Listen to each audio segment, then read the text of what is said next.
Olá, meu irmão, olá, minha irmã, que bom que estamos juntos estudando a lição da escola sabatina mais uma vez. Estamos entrando na terceira semana desse trimestre. Nesse trimestre, nós vamos estudar sobre o livro de Salmos. A lição dessa semana tem como título O Senhor Reina. O verso que nós temos aqui para decorar ou memorizar está lá em Salmos 93, versículo 1. O Senhor reina, vestiu-se de majestade vestiu-se o Senhor e armou-se de poder. O mundo está firme e não se abalará.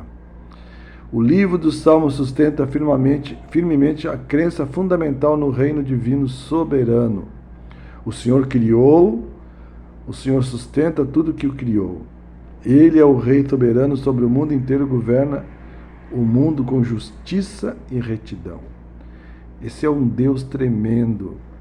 Eu fico me perguntando às vezes, o que Deus vê em nós? Se ele olhar lá de cima do céu, ele vai ver um pontinho lá bem pequenininho que são os seres humanos habitando um planeta chamado Terra. Mas que esse homem se afastou dele, se rebelou contra o seu Criador, mas Deus não desistiu de nós. E essa semana estudaremos através dos Salmos essa citação bem clara: Deus é soberano, tudo que Ele criou Ele mantém sob seu poder e seu cuidado. O governo soberano do Senhor mantém o mundo firmemente estabelecido e seguro. Nós sabemos, enquanto que estamos morando nesse mundo até a volta de Cristo, que se as coisas não estão piores é porque Deus está no comando, porque Satanás tem lutado para destruir esse planeta, lutado para destruir as pessoas desse planeta, mas Deus ainda está com a sua porta da graça aberta. E essa semana, os salmistas querem que o leitor entenda essa verdade fundamental, que Deus é o Criador e mantenedor de tudo. Com essa cosmovisão como farol, os salmistas buscam viver e servir a Deus com total devoção. Quando entendemos e aceitamos que Deus é o nosso Criador e soberano de todo esse universo, nós vamos aprender através dos Salmos que nós devemos nos render e humilharmos diante desse Deus. Que durante essa semana você reserve um tempo especial para estudar a lição da escola sabatina e que o Espírito Santo lhe dê sabedoria. É a minha oração por mim e por vós. Amém.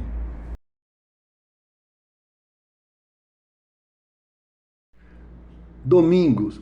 O título da lição de domingo tem como título O Senhor nos fez. Os Salmos 8 e o Salmo 100 nos revelam o poder de Deus. Os salmistas querem nos levar a contemplar aquele que é o Criador e mantenedor desse universo. O Salmo 8, ele fala sobre a criação de Deus. E ele diz que nós fomos criados por um pouco menor do que Deus, e de glória e de honra o coroaste. Deste domínio sobre as obras da tua mão, e sob os seus pés tudo lhe puseste. Tudo.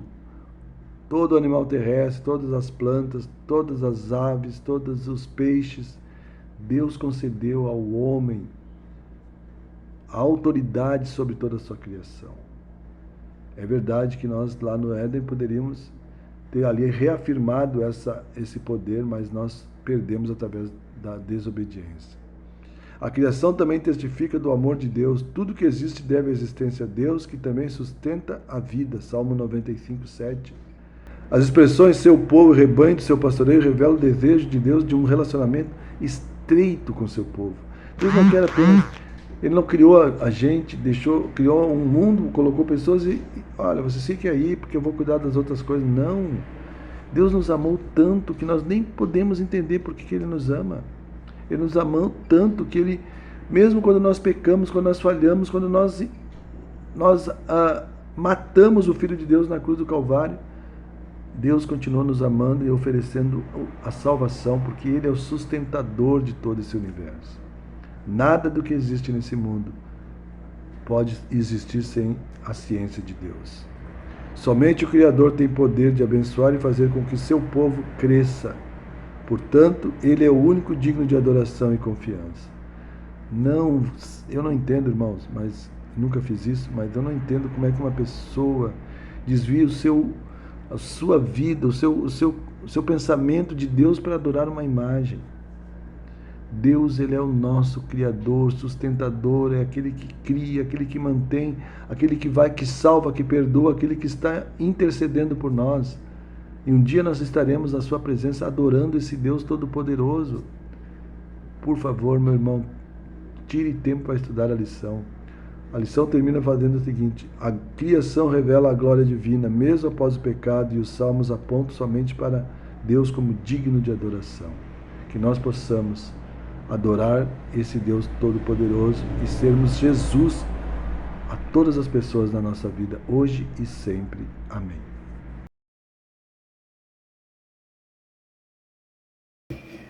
O subtítulo da nossa lição desta segunda-feira, 15 de janeiro, tem o subtítulo O Senhor Reina, ou Reina o Senhor. A declaração Reina o Senhor é proclamada no Salmo 93:1, 96:10, 97:1 e 99 também 1. Aí você verá, né, com peso maior, por que essa declaração é verdadeira, que o Senhor reina. Então você vai nesses salmos que eu lhe dei aí os versículos e você poderá comprovar. Tá, mas e aí? Termina por aqui? Não, não termina. O seu eco é ouvido e sentido em todo o livro de Salmo. O que quer dizer isso? Quer dizer que a cada salmo que você lê, não necessariamente esses que eu citei, vai falar ou deixar nas entrelinhas o reinado de Deus, o valor de Deus, o que Ele fez, o que Ele faz e o que Ele fará por você e por mim. Amém? E no Salmo 97, a lição nos faz uma pergunta: o que caracteriza o reinado do Senhor? Né? Então você vai lá no Salmo 97, nos versículos 2 e 10, e você terá a resposta. Qual será essa resposta, se você não quiser pesquisar? A resposta que caracteriza o reinado do Senhor é a justiça e também o juízo. Mas a lição nos pergunta mais: qual é o domínio do seu reinado? Você que tem fé, você que acredita em Deus, você que crê neste único Deus, o que você acha? Qual é o domínio do Rei Jesus, do Rei Deus, do Rei Espírito Santo? Eles têm, ou ele tem, Deus, algum limite para reinar? Eu quero crer que você vai responder não, não é verdade, porque ele reina em toda a terra. Onde eu buscarei isso? Você pode ir lá no Salmo 97 também, só que agora no versículo 1, no versículo 5 e também no versículo 9. Você vai ver ali a extensão, né, do reinado de Deus, não é isso? O domínio do seu reinado. Amém, meu irmão? Então fica bem claro aí, e fica os salmos aí para você, se puder, né, pesquisar, para inclusive ter um aprendizado maior e melhor. O Senhor estabelece sua realeza, como eu disse, né, sobre todo o mundo. Então, onde quer que você esteja, A, B ou C, onde estiverem, ali existe um comando, ali existe um rei e um reinado. Deus, isso é o que nos diz o livro dos Salmos, tá certo? Muitos salmos prevêem toda a humanidade reconhecendo o governo soberano de Deus, né? Então você vai ver nesses 150 salmos que estão na Bíblia, aí no meio da Bíblia, dispostos, né? Você vai ver que em vários deles ali, né, prevê toda a humanidade reconhecendo o governo soberano de Deus. Agora, uma pergunta também que deixa uma certa curiosidade para nós respondermos, né, irmãos? Pergunta assim: vocês que amam o Senhor odeiam o mal, não é verdade? Isso está lá no Salmo 97, 10. Por que nosso amor por Deus deveria nos levar a odiar o mal? Em primeiro lugar, meu irmão, minha irmã, eu diria que, dito por Jesus, quem está comigo contribui, quem não está comigo é contra mim. Ou seja, quem me ama é por mim, está por mim, né? Agora, quem não ama é porque é contra mim, né? Então essa é vamos dizer assim, é a correlação, né? É a correlação que nós devemos, por isso nós devemos odiar o mal. Agora, veja bem, eu odeio o mal, mas eu não odeio aquele que eventualmente me fez o mal. Porque Cristo manda que nós oremos, inclusive pelos nossos inimigos. Entende? Então, aquele que me faz o mal, teoricamente, ele seria um inimigo meu, né? Porque ele é contra Cristo, nós somos embaixadores de Cristo. Mas Deus não odeia o pecador, Deus odeia e abomina o pecado.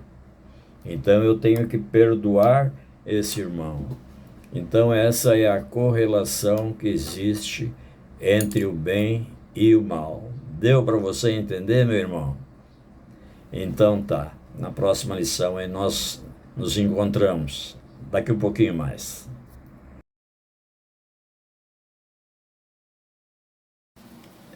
Terça-feira, 16 de janeiro. Subtítulo: Deus é o juiz. E mais adiante nós veremos que não é apenas juiz, ele é juiz e legislador, né? Então, no Salmo 75, que eu gostaria que, na medida do possível e do tempo que você dispõe para Deus, você lesse o Salmo de número 75 para responder as questões que há ou poderão surgir no estudo de hoje. Por exemplo, por que a jactância dos ímpios é em vão? Aí você vai, mas o que é jactância? Você pode substituir essa palavra dizendo assim: porque a vaidade ou porque a ostentação dos ímpios é em vão. Logo nós podemos dizer que porque Deus justamente ele é o juiz e também o legislador, não é verdade? E com seu poder, diz a Bíblia, ele dará cabo aos ímpios, ou seja, destruirá os ímpios. Que Deus é esse que destrói? Ele hoje nos dá a chance, né, de trilhar o caminho que ele vem ensinando. Está em você, está em mim. Quem é o ímpio? É o pagão, é aquele que não crê, Quando Jesus diz quem é por mim, né? Aliás, quem não é por mim, é contra mim. Isso que ele diz.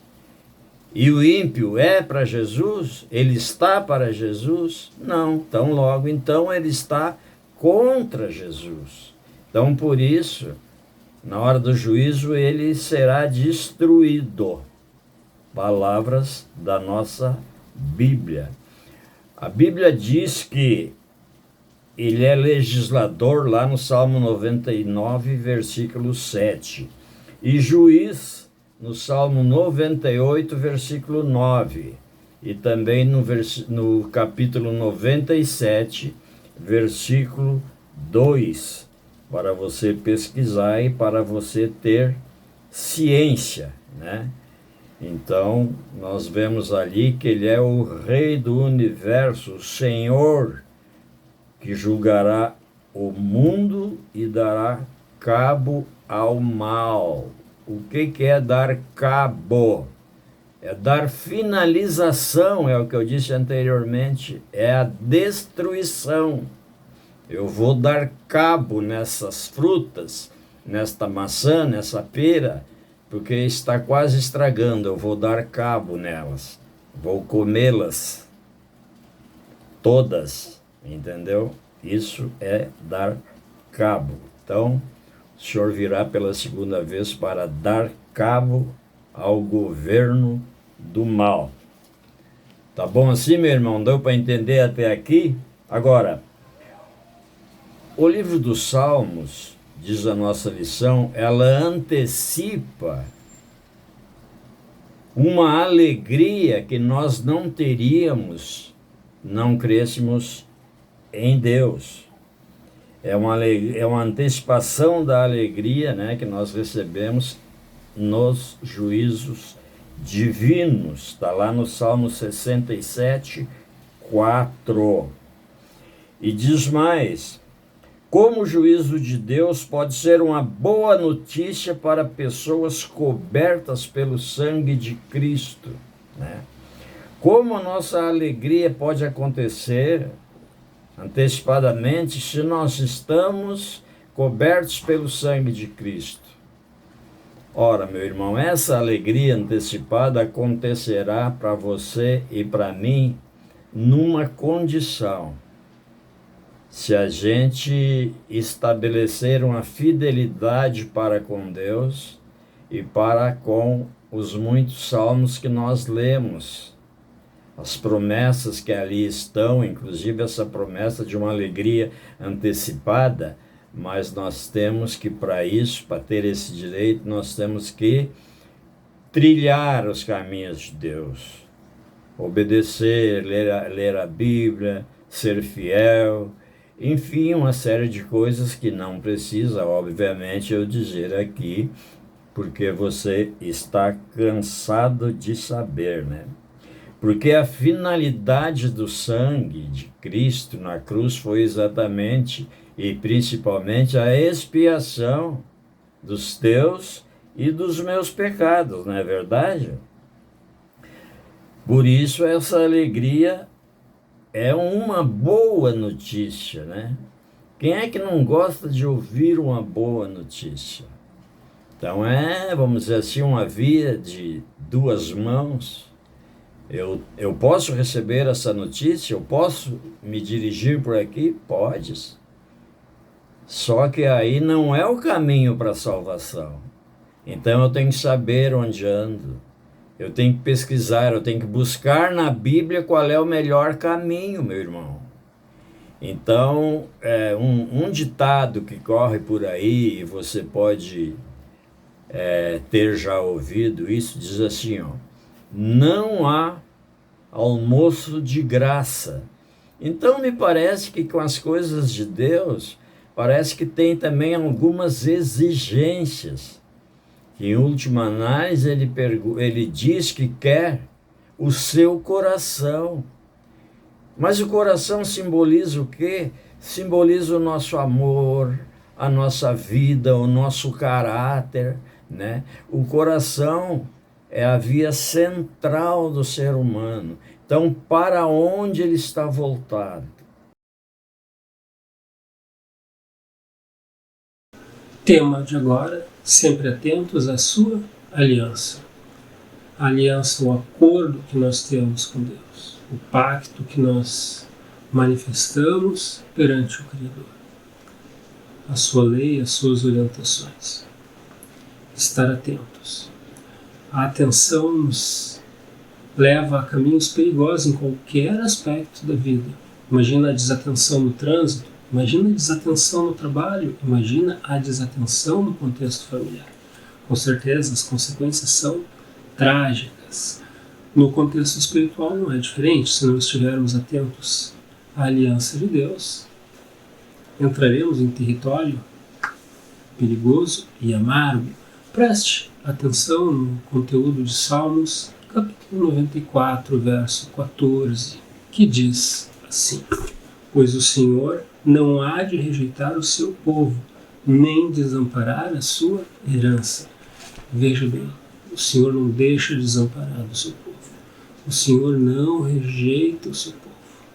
Por que nós haveríamos de desvalorizar ou nos esquecer da aliança que temos com Deus? Pense com bastante carinho nisso.